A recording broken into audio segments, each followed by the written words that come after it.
देवरानी और जेठानी, शक्ति और अपमान।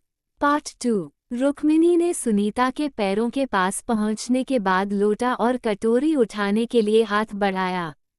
उसका इरादा था कि वह इन्हीं छोटे बर्तनों से सुनीता के पैरों को धोने का अनुष्ठान शुरू करे।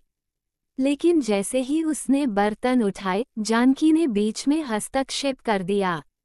जानकी, जो पास ही खड़ी थी, तेज आवाज में बोली, यह क्या कर रही हो, रुक्मिणी? इतने छोटे बर्तनों का इस्तेमाल करोगी? क्या तुम्हें कुछ समझ नहीं आता? जाओ, रसोई से वह बड़ी पीतल की थाली लेकर आओ और पानी के लिए एक बाल्टी लेकर आओ। ये सब ऐसे छोटे बर्तनों से नहीं होगा। रुक्मिणी ने सिर झुकाया और चुपचाप उठकर रसोई की ओर चल दी। उसके घुटनों और हाथों में दर्द हो रहा था, लेकिन उसने अपने दर्द को दबा दिया। उसके दिल में ये ख्याल बार बार आ रहा था कि जानकी और सुनीता हर कदम पर उसे और अपमानित करने का तरीका ढूंढती रहती हैं। जब रुक्मिणी खाली हाथ रसोई से थाली और बाल्टी लाने के लिए चलने लगी, तो सुनीता ने तिरस्कार भरे स्वर में कहा, अरे, खाली हाथ क्यों आ गई? क्या तुम्हें इतना भी नहीं पता कि यहाँ आने से पहले तुम्हें अपने काम का सामान लाना चाहिए? तुम सच में इतनी निकम्मी हो कि हर बात सिखानी पड़ती है। सुनीता ने कुर्सी पर आराम से बैठते हुए अपनी जूती को थोड़ा हिलाया और हंसते हुए कहा, तुम्हारी जैसी लाचार और बेकार बहू के कारण ही घर में यह अनुष्ठान करना पड़ रहा है। जाओ, जल्दी करो, मुझे इंतजार पसंद नहीं। रुक्मिणी ने सुनीता की बातों को चुपचाप सुना और सिर झुकाकर रसोई की ओर बढ़ गई। उसकी आंखों में आंसू थे, लेकिन उसने उन्हें बहने नहीं दिया। वह जानती थी कि उसके हर कदम पर उसे और ज्यादा अपमान सहना होगा, लेकिन उसके पास न तो कोई रास्ता था और न ही कोई सहारा। रुक्मिणी ने सुनीता और जानकी की बातें चुपचाप सुनी और सिर झुकाकर रसोई की ओर चल पड़ी। लेकिन वह चल नहीं सकती थी। उसके लिए केवल एक ही तरीका था, अपने घुटनों और हाथों के सहारे रेंगते हुए रसोई तक पहुंचना। उसके घुटने फर्श पर घिसट रहे थे, और हर बार जब वह आगे बढ़ने की कोशिश करती, उसकी त्वचा पर घर्षण का दर्द उसे और कमजोर महसूस कराता। रुक्मिणी ने धीरे धीरे अपने हाथों से फर्श को पकड़कर खुद को आगे खींचा। उसकी सांसें तेज हो गई थीं, और हर रेंगता हुआ कदम उसके लिए किसी भारी बोझ को उठाने जैसा महसूस हो रहा था। रसोई तक का रास्ता बहुत छोटा था, लेकिन उस समय वो उसे किसी लंबी दूरी की यात्रा जैसा लग रहा था। उसकी पीठ झुकी हुई थी, और उसका सिर नीचे की ओर झुका हुआ था, मानो उसने अपनी सारी उम्मीदें और आत्मसम्मान फर्श पर गिरा दिए हों। रेंगते हुए वह धीरे धीरे रसोई के दरवाजे तक पहुंची। उसकी हथेलियां अब तक फर्श के रगड़ से लाल पड़ चुकी थीं, और घुटनों पर दर्द की लहरें उठ रही थीं। लेकिन वह जानती थी कि उसे ये सब सहना पड़ेगा, क्योंकि उसका विरोध करना न केवल बेकार था, बल्कि उसके लिए और ज्यादा अपमान का कारण बन सकता था। जैसे ही उसने रसोई में प्रवेश किया, उसके हाथों ने कांपते हुए बड़ी पीतल की थाली को खींचा। थाली का वजन उसके कमजोर हाथों के लिए भारी था, लेकिन उसने अपनी पूरी ताकत लगाकर उसे अपने पास खींचा। फिर उसने बाल्टी को देखा, जो पानी से भरी हुई थी।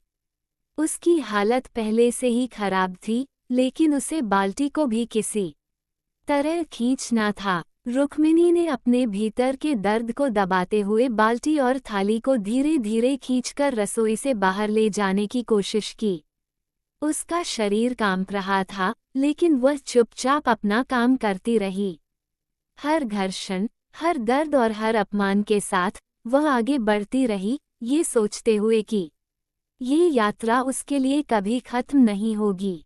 रसोई में पहुंचकर रुक्मिणी ने बड़े भारी मन से बड़ी पीतल की थाली और पानी की भरी हुई बाल्टी को देखा। दोनों चीजें ही उसके लिए भारी थीं, और वह समझ गई कि एक साथ इन दोनों को ले जाना उसके बस की बात नहीं है। थकी हुई और दर्द में डूबे अपने शरीर के साथ उसने फैसला किया कि पहले वो बड़ी थाली को ले जाएगी और फिर वापस आकर बाल्टी ले जाएगी। रुक्मिणी ने कांपते हाथों से बड़ी पीतल की थाली को उठाने की कोशिश की। थाली का आकार बड़ा था और उसका वजन उसके कमजोर हाथों के लिए बहुत ज्यादा लग रहा था। उसने अपनी पूरी ताकत लगाई और थाली को अपने घुटनों के पास खींचा। उसकी सांसें तेज हो गई थीं और उसके माथे पर पसीने की बूंदें चमकने लगी थीं। धीरे धीरे उसने थाली को दोनों हाथों से पकड़ लिया और घुटनों के बल रेंगते हुए रसोई के दरवाजे से बाहर निकलने की कोशिश की। थाली का भारीपन हर कदम पर उसके हाथों को और दर्द पहुंचा रहा था। फर्श पर रेंगते हुए उसका घुटनों पर घर्षण बढ़ता जा रहा था, लेकिन उसने खुद को रोकने की कोशिश नहीं की। मुझे ये करना ही होगा, उसने अपने आप से कहा, जैसे वो खुद को दिलासा दे रही हो। उसकी आंखों में आंसू थे, लेकिन वह अपने दर्द और अपमान को निगलने की कोशिश कर रही थी। थाली को खींचते और रेंगते हुए वह धीरे धीरे रसोई से बाहर निकलने लगी। हर कदम के साथ उसकी हिम्मत जैसे टूट रही थी, लेकिन वह जानती थी कि यह थाली लेकर सुनीता के पास पहुंचना ही उसका कर्तव्य बना दिया गया था। रुक्मिणी ने थाली को अपने घुटनों और हाथों के बल खींचते हुए एक एक कदम आगे बढ़ाया। उसकी हालत ऐसी थी कि अगर कोई देखता तो उसकी बेबसी और दर्द को महसूस किए बिना नहीं रह सकता था। लेकिन रुक्मिणी के लिए अब दर्द सहना और अपमान का बोझ उठाना जैसे उसकी नियति बन गई थी। थाली को घसीटते हुए रुक्मिणी आखिरकार सुनीता के सामने पहुंच गई। उसका शरीर पसीने से भीग चुका था और उसकी सांसें तेज हो रही थीं। उसने बड़ी मुश्किल से थाली को सुनीता के पैरों के पास रखा। सुनीता, जो आराम से कुर्सी पर बैठी थी, ने तिरस्कार भरी नजरों से उसे देखा और कहा, तारांकन तारांकन, इतनी देर लगा दी। रुक्मिणी ने थाली को सुनीता के पैरों के पास रखते हुए कांपती आवाज में कहा, मुझे माफ कर दीजिए देवरायानी जी, देर हो गई। उसकी आंखें झुकी हुई थीं और उसका चेहरा शर्म और थकावट से लाल हो गया था। सुनीता ने एक घमंड भरी हंसी के साथ कहा, माफ करने की कोई जरूरत नहीं, जल्दी जल्दी काम करना सीखो, समझी। अब जाओ, बाल्टी लेकर आओ, और हाँ, इस बार कोई और बहाना मत बनाना। रुक्मिणी ने सिर हिलाकर सहमति जताई और घुटनों के बल वापस रसोई की ओर रेंगने लगी। उसकी थकी हुई आत्मा और शरीर अब और ज्यादा बोझिल लग रहे थे। रसोई में पहुंचकर उसने पानी से भरी बाल्टी को देखा, जो उसके लिए किसी भारी पहाड़ जैसी लग रही थी।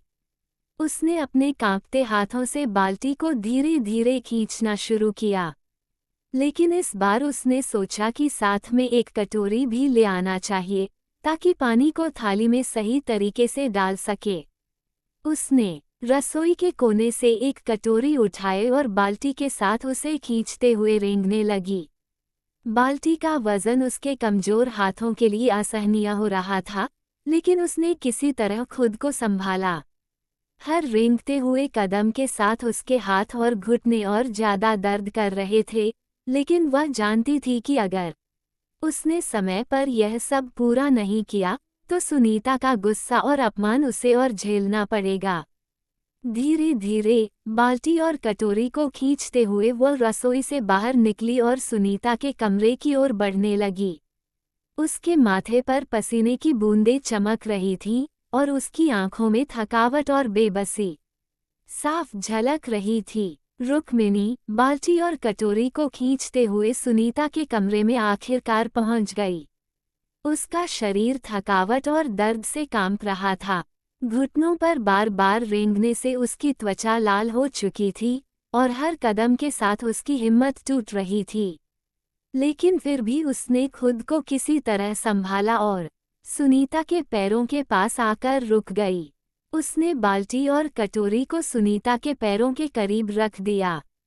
उसकी सांसें तेज चल रही थीं और माथे से पसीने की बूंदें टपक रही थीं, लेकिन उसने किसी तरह अपनी भावनाओं और तकलीफ को दबाया।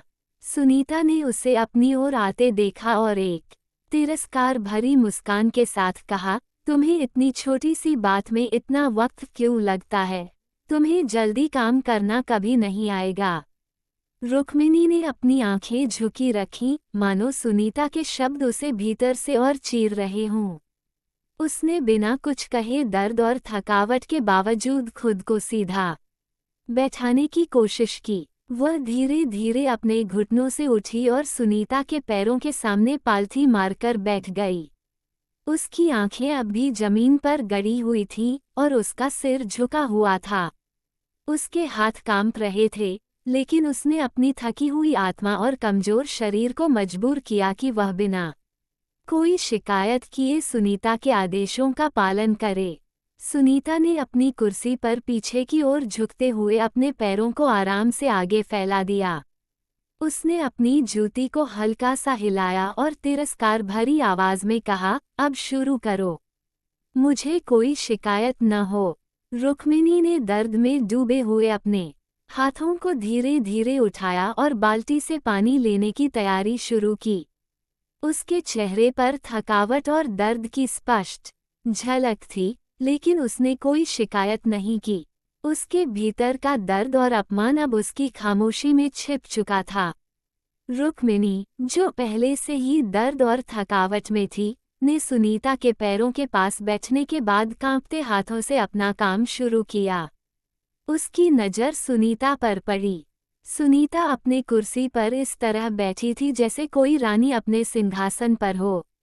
उसकी साड़ी चमकदार और खूबसूरत थी, हर सिलवट उसके रुतबे को और बढ़ा रही थी। उसके चेहरे पर किया गया गहरा मेकअप उसकी सुंदरता को और निखार रहा था। उसकी आंखों में घमंड और चेहरे पर तिरस्कार भरी मुस्कान थी, जो उसे किसी शाही महारानी जैसा लुक दे रही थी। रुक्मिणी ने अपने झुके हुए सिर और दुख भरी आंखों से सुनीता की इस रानी जैसी छवि को देखा। उसके बाल सलीके से बंधे हुए थे और माथे पर चमचमाती हुई बिंदी उसके चेहरे को और भी रौबदार बना रही था। सुनीता के हाथ में एक भारी चूड़ी की आवाज आ रही थी, जो उसके अधिकार को और गहराई दे रही थी। इसके विपरीत रुक्मिणी खुद को सुनीता के सामने एक सेविका जैसा महसूस कर रही थी। उसके साधारण कपड़ा, बिखरे बाल और थकावट से भरा चेहरा ये दिखा रहा था कि वह सुनीता के सामने कितनी असहाय और छोटी दिख रही है। उसका हर रेंगता हुआ कदम, सुनीता के पैरों को छूने के लिए उसका झुका हुआ सिर और उसके थके हुए हाथ, सब कुछ ये साबित कर रहे थे कि वह सिर्फ एक दासी बनकर रह गई थी। उसने धीरे धीरे अपने हाथ आगे बढ़ाए और सुनीता के पैरों की ओर देखा, जहां चमचमाती जूती उसे अपनी बेबसी का एहसास दिला रही थी। उसने कांपते हाथों से सुनीता की एक जूती को पकड़ने की कोशिश की। जूती भारी नहीं थी, लेकिन रुक्मिणी के लिए हर चीज अब एक पहाड़ जैसी लग रही थी। उसने धीरे धीरे जूती की पट्टी को पकड़ा और हल्के हल्के उसे सुनीता के पैर से खींचना शुरू किया। सुनीता, जो अपनी कुर्सी पर एक रानी की तरह बैठी थी, ने ये सब बड़े आराम और गर्व के साथ देखा। उसने हल्के से पैर को आगे की ओर हिलाते हुए तिरस्कार भरी आवाज में कहा, आराम से उतारो, कहीं मेरी जूती खराब न हो जाए। तुम्हारे जैसे लोग तो कुछ भी सही से नहीं कर सकते। रुक्मिणी ने सुनीता की बात सुनी, लेकिन कुछ नहीं कहा। उसने धीरे धीरे जूती को पूरी तरह से निकालकर एक ओर रख दिया। फिर उसने दूसरे पैर की जूती की ओर हाथ बढ़ाया। उसका शरीर कांप रहा था, लेकिन उसने खुद को शांत रखते हुए दूसरा पैर पकड़कर उसी तरह से जूती निकालनी शुरू की। जैसे ही दोनों जूतियां हट गईं, सुनीता ने अपने पैरों को आराम से फैलाया और रुक्मिणी की ओर देखा। उसके चेहरे पर वह घमंड भरी मुस्कान थी, जैसे उसने अपनी जीत का एक और जश्न मना लिया हो। उसने कहा, अच्छा हुआ, अब जल्दी से पानी डालो और मेरे पैरों को अच्छे से धो। मुझे देर पसंद नहीं। रुक्मिणी ने सिर झुका लिया और बाल्टी की ओर हाथ बढ़ाया, लेकिन उसकी आंखों में वह दर्द और अपमान साफ झलक रहा था, जिसे वह किसी तरह सहन करने की कोशिश कर रही थी। जूती पहनाने के बाद रुक्मिणी ने धीरे धीरे खुद को संभाला। उसकी आंखें अब भी झुकी हुई थीं और उसका शरीर दर्द और थकावट से कांप रहा था। उसने सुनीता के सामने रखी बड़ी पीतल की थाली की ओर देखा। उसे लगा जैसे ये थाली उसके अपमान का एक और प्रतीक बन गई हो। उसने कांपते हाथों से थाली को अपनी ओर खींचा और सुनीता के पैरों के पास रखा। थाली का वजन उसे और थका रहा था, लेकिन उसने बिना किसी विरोध के इसे अपने हाथों से जमीन पर सही तरीके से सेट किया। सुनीता ने अपनी कुर्सी पर आराम से बैठते हुए अपने पैरों को हल्का सा हिलाया और तिरस्कार भरे स्वर में कहा, अब इसे सही से रखो। मुझे किसी तरह की असुविधा नहीं होनी चाहिए। रुक्मिणी ने सिर झुकाए हुए थाली को ठीक से लगाया और सुनीता के पैरों की ओर देखा। उसके हाथ कांप रहे थे, लेकिन उसने हिम्मत जुटाई और धीरे धीरे सुनीता के दोनों पैर उठाए। सुनीता के पैरों को थाली में रखते हुए रुक्मिणी की उंगलियां कांप रही थीं, मानो उसकी आत्मा हर छुअन के साथ चीत्कार कर रही हो। थाली में पैर रखते ही सुनीता ने अपनी कुर्सी पर और भी आराम से झुकते हुए कहा, बहुत अच्छा। अब ध्यान रखना कि मेरे पैर अच्छे से धोए जाएं, और यह पानी भी बर्बाद न हो। तुम्हें पता है, तुम्हारे लिए यह पानी भी प्रसाद है। रुक्मिणी ने बिना कुछ कहे धीरे से सिर हिलाया। उसकी आंखों में अपमान और बेबसी के आंसू थे, लेकिन उसने उन्हें बहने से रोकने की पूरी कोशिश की। वह जानती थी कि यह पल उसके लिए कितना दर्दनाक और अपमानजनक है, लेकिन उसके पास कोई विकल्प नहीं था। सुनीता ने थाली में अपने पैर फैलाते हुए तिरस्कार भरी मुस्कान के साथ कहा, अब जल्दी शुरू करो। मुझे इंतजार करना पसंद नहीं है। रुक्मिणी ने बाल्टी की ओर हाथ बढ़ाया, लेकिन उसका मन और आत्मा इस अपमान के बोझ तले दब चुके थे। रुक्मिणी ने धीरे धीरे बाल्टी से एक कटोरी पानी निकाली और सुनीता के पैरों के पास आकर बैठ गई। उसके हाथ कांप रहे थे, लेकिन उसने किसी तरह से अपनी स्थिति को काबू में किया। उसकी आंखें झुकी हुई थीं और उसका चेहरा बेबस्ता और शर्म से लाल था। पहली कटोरी पानी को उसने धीरे धीरे सुनीता के पैरों पर डाला। पानी की हल्की धार उनके पैरों को छूते हुए बहने लगी और रुक्मिणी के हाथों में ये बोझ और भारी होता गया। वो एक हाथ से सुनीता के पैरों को रगड़ने लगी। उसके शरीर में जो दर्द और अपमान था, वो हर गति में दिख रहा था। सुनीता के पैरों पर पानी डालते हुए रुक्मिणी ने धीरे धीरे उन्हें रगड़ना शुरू किया। हर घड़ी उसके लिए जैसे एक यंत्रणा बन गई थी। उसने अपनी पूरी शक्ति लगाकर सुनीता के पैरों को रगड़ा, लेकिन उसके मन में एक सन्नाटा था, जैसे वह सब कुछ सहन करने के बाद भी खुद से कहीं दूर हो चुकी हो। सुनीता ने अपनी कुर्सी पर आराम से बैठते हुए उसके काम को निगाहों से देखा और कहा, जरा ध्यान रखना रुक्मिणी, कोई गलती मत करना। मेरे पैरों का तो विशेष ध्यान रखना, वैसे भी तुम मेरी सेवा करने के लिए ही बनी हो। रुक्मिणी ने चुपचाप सिर झुका लिया और धीरे धीरे कटोरी से पानी डालते हुए उसके पैरों को रगड़ने की प्रक्रिया जारी रखी। उसकी उंगलियां कांप रही थीं, लेकिन सुनीता की बातों ने उसे और मजबूती से अपना काम पूरा करने के लिए प्रेरित किया। रुक्मिणी के मन में एक गहरी निराशा थी, लेकिन उसे अपने कर्तव्य को पूरा करने की कोशिश करनी थी, चाहे उसमें उसे कितनी भी तकलीफ क्यों न हो। इस क्रिया को करते हुए रुक्मिणी का मन भटक रहा था, लेकिन उसे पता था कि सुनीता के पैरों को धोने का ये काम उसे हर दिन करना होगा और शायद ये कभी खत्म नहीं होगा। रुक्मिणी ने धीरे धीरे कटोरी से पानी लेते हुए एक एक बूंद सुनीता के पैरों पर डाली। पानी का हल्का प्रवाह सुनीता के पैरों को धोते हुए धीरे धीरे थाली में इकट्ठा होता जा रहा था। शुरुआत में पानी साफ था, लेकिन जैसे जैसे रुक्मिणी ने पैरों को रगड़ा तो पानी का रंग धीरे धीरे गंदा होने लगा। सुनीता के पैरों से निकलने वाले गंदे पानी ने थाली को गंदा कर दिया था। रुक्मिणी ने देखा कि पानी का रंग अब हल्का धूसर हो चुका था, जैसे सुनीता के पैरों की गंदगी ने उसे पूरी तरह से अपने भीतर समाहित कर लिया हो। उसका दिल और भी भारी हो गया। उसने देखा कि पानी अब गंदा और बदरंग हो चुका था, लेकिन उसे कोई फर्क नहीं पड़ा। वो बस धीरे धीरे अपना काम करती रही। हर बूंद के साथ रुक्मिणी के हाथों में कांप और थकावट बढ़ती जा रही थी, लेकिन वह चुपचाप अपने काम में लगी रही। उसे अब ये समझ में आ गया था कि उसकी स्थिति कभी नहीं बदलने वाली। वो उसी गंदे पानी को सुनीता के पैरों से रगड़कर वापस थाली में डालती रही, और हर बार पानी की गंदगी बढ़ती जाती थी।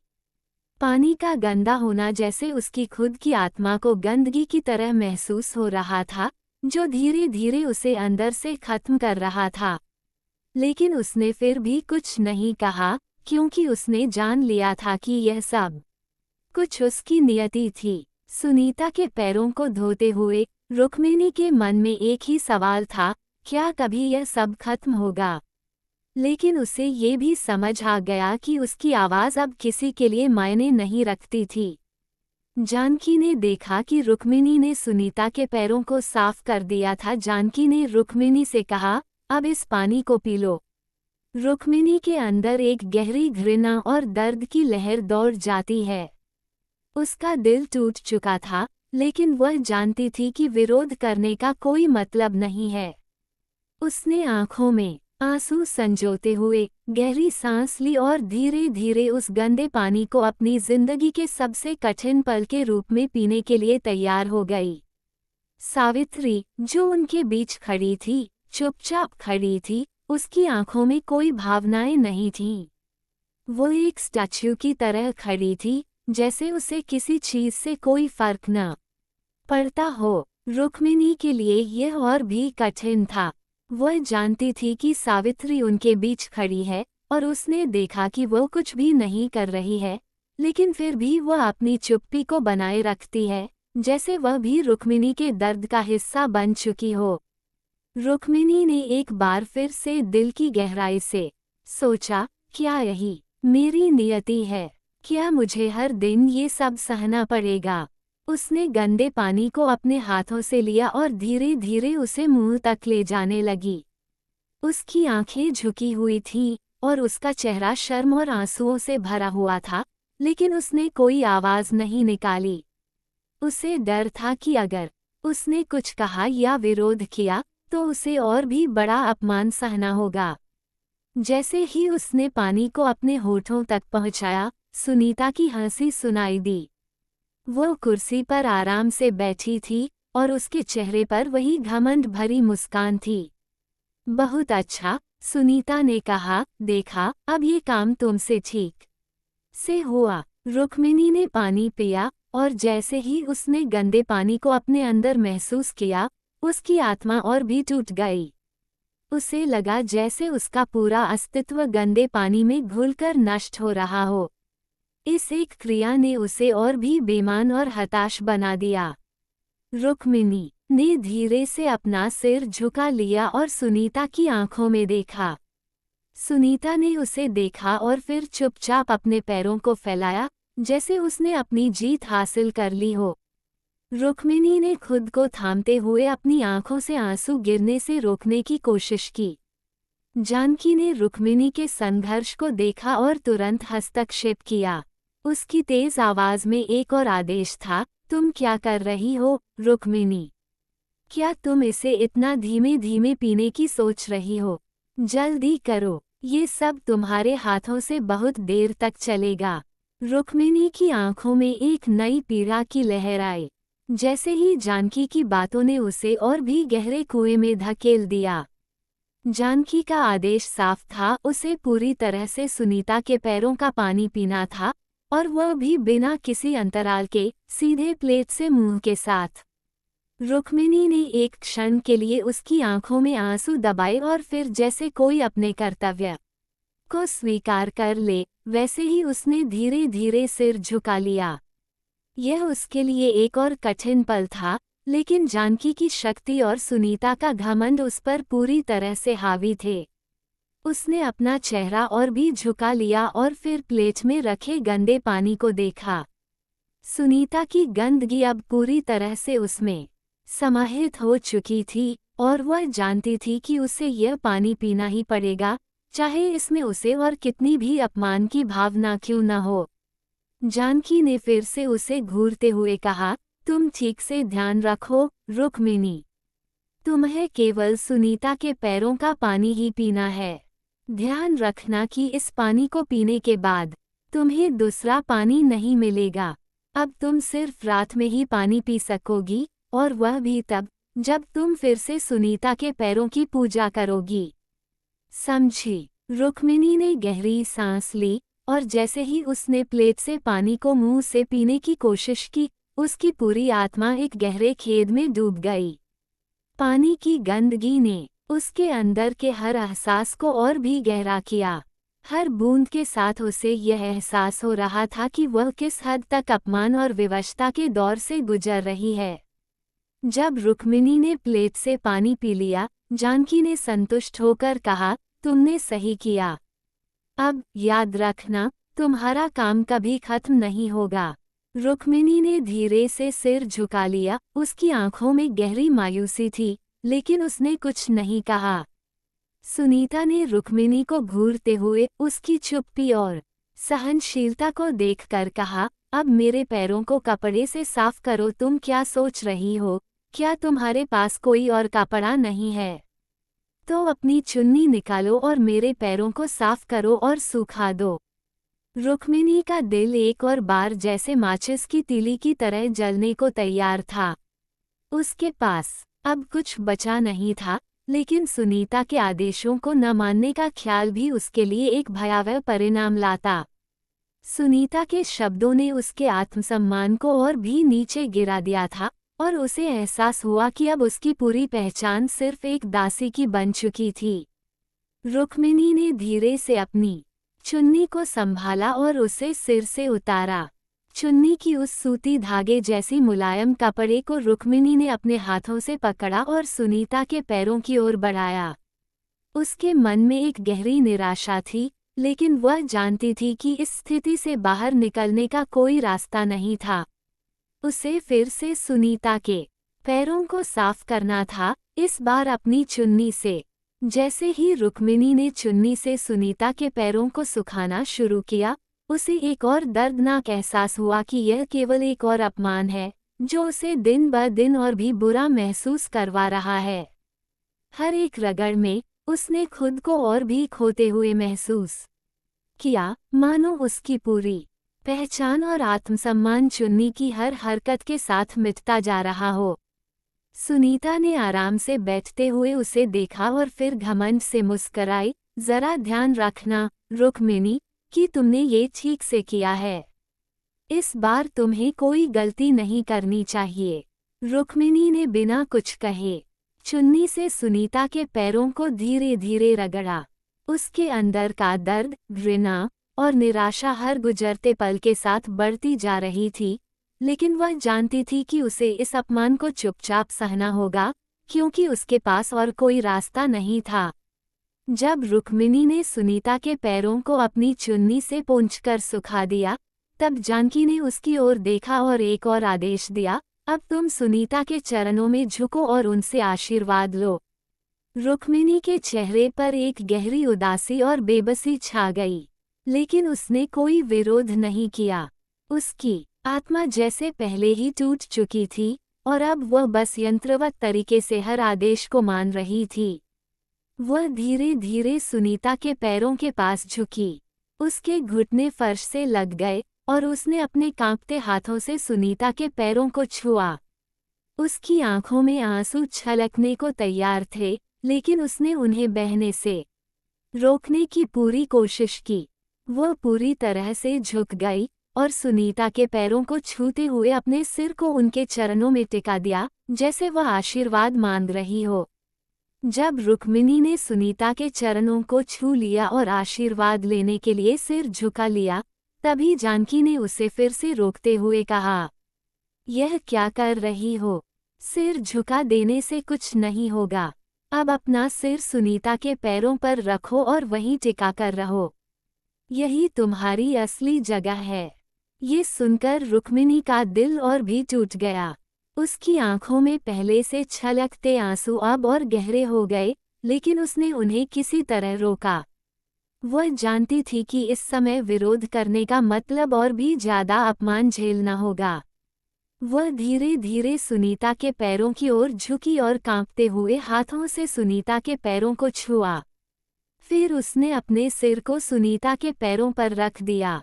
फर्श पर घुटनों के बल बैठी रुक्मिणी का सिर अब सुनीता के पैरों पर था। उसका शरीर कांप रहा था और उसकी आंखों से कुछ आंसू फर्श पर टपकने लगे, लेकिन उसने अपने दर्द और बेबसी को छिपाने की पूरी कोशिश की।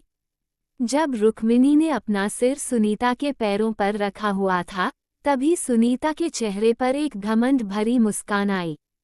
उसने अपनी कुर्सी पर और आराम से बैठते हुए अपने एक पैर को धीरे धीरे उठाया और रुक्मिणी के सिर पर रख दिया। सुनीता के पैर का दबाव जैसे ही रुक्मिणी के सिर पर महसूस हुआ, रुक्मिणी का दिल और भी टूट गया। यह अपमान अब अपने चरम पर पहुंच गया था। उसे ऐसा लग रहा था जैसे उसकी आत्मा को पूरी तरह से कुचल दिया गया हो। उसकी आंखों से आंसुओं की धार फर्श पर गिरने लगी, लेकिन उसने अब भी कोई विरोध नहीं किया। उसकी चुप्पी उसकी पीड़ा और बेबसी का सबसे बड़ा प्रतीक बन गई थी। सुनीता ने अपने पैर को रुक्मिणी के सिर पर टिकाए रखा और एक तिरस्कार भरी आवाज में कहा, देखो, अब तुम मेरी सही सेवा कर रही हो। यही तुम्हारी जगह है, मेरे पैरों के नीचे। तुम केवल मेरी सेवा के लिए बनी हो। जानकी ने इस दृश्य को देखकर ठहाका लगाया और कहा, बहुत बढ़िया। अब इसे अपनी औकात समझ में आ गई है। इसे हर दिन ऐसे ही सिखाना पड़ेगा ताकि यह कभी भी अपने कर्तव्य को भूल न सके। रुक्मिणी का शरीर कांप रहा था। सुनीता के पैर का दबाव उसके सिर पर सिर्फ शारीरिक ही नहीं, बल्कि मानसिक और भावनात्मक दबाव का प्रतीक बन गया था। हर पल उसे यह एहसास हो रहा था कि वह इस घर में सिर्फ अपमान और दर्द सहने के लिए रह गई है।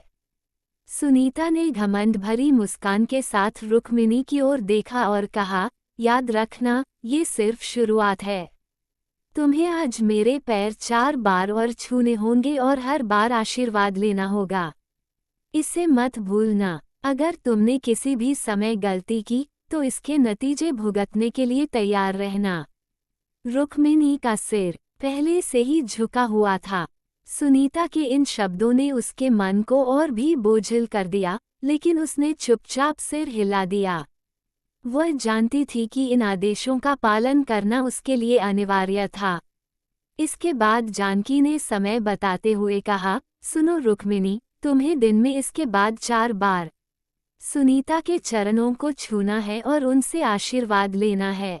पहला 11 बजे के बाद होगा, दूसरा दोपहर में भोजन से पहले, तीसरा शाम को जब सुनीता आराम कर रही होंगी, और चौथा रात में पूजा के बाद।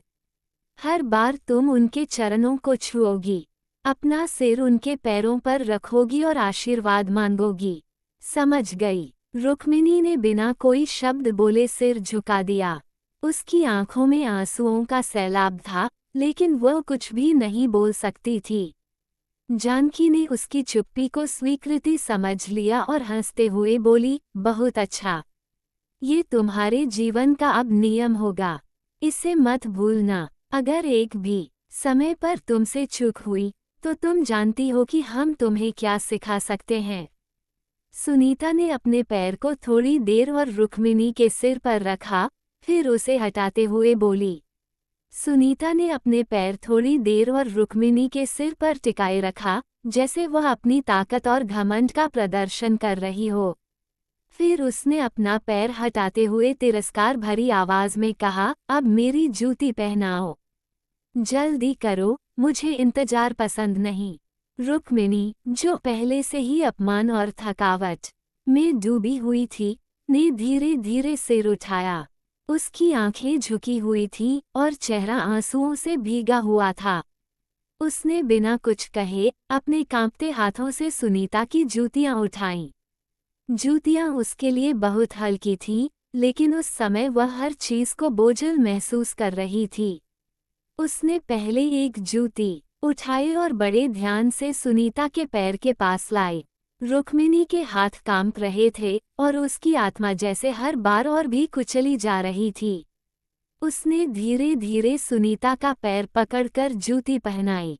सुनीता आराम से कुर्सी पर बैठी हुई थी और उसके चेहरे पर वही घमंड भरी मुस्कान थी। सुनीता ने अपने दूसरे पैर को हिलाते हुए कहा, अरे, दूसरी जूती अभी तक नहीं पहनाई। तुम सच में कितनी धीमी हो, जल्दी करो। रुक्मिणी ने बिना कुछ कहे दूसरी जूती उठाई और उसी तरह सुनीता के दूसरे पैर में पहनाने लगी। उसका सिर अब भी झुका हुआ था और उसकी आंखों से गिरते आंसू उसकी बेबसी को और गहरा कर रहे थे। उसने किसी तरह खुद को संभाला और सुनीता के पैर में जूती ठीक से पहना दी। जब रुक्मिणी ने जूतियां पहनाने का काम पूरा कर लिया तो सुनीता ने पैर को थोड़ा आगे पीछे हिलाते हुए देखा और तिरस्कार भरे स्वर में कहा, अच्छा, अब ठीक है, लेकिन काम अभी खत्म नहीं हुआ है। अब जाओ और बाकी सारे काम निपटाओ। जल्दी करना, मुझे देरी बिल्कुल पसंद नहीं। रुक्मिणी ने अपने भीतर से आखिरी बची हुई ताकत को जुटाया और सुनीता के कमरे से बाहर जाने की कोशिश करने लगी। उसके घुटने फर्श पर घिसटते हुए दर्द से जल रहे थे और हर बार जब उसने खुद को आगे खींचा, उसकी त्वचा और भी छिल गई। दर्द के हर झटके के साथ उसके आंसू उसकी आंखों से बहने लगे, लेकिन उसने कोई आवाज नहीं की। जैसे ही उसने कुछ कदम आगे बढ़ाए, सुनीता की कठोर आवाज पीछे से आई, तुम इतनी धीमी क्यों हो, रुक्मिणी? क्या तुम्हें काम करने की भी तमीज नहीं है? जल्दी करो, मुझे देर पसंद नहीं। जानकी ने भी इस पर तंज कसते हुए कहा, रेंगते हुए ही। सही, लेकिन इस निकम्मी को अपने कर्तव्य पूरे करने होंगे। इसे अब अपनी औकात का पता चल गया है। रुक्मिणी ने सुनीता और जानकी की बातों को सुना, लेकिन वह कोई जवाब देने की स्थिति में नहीं थी।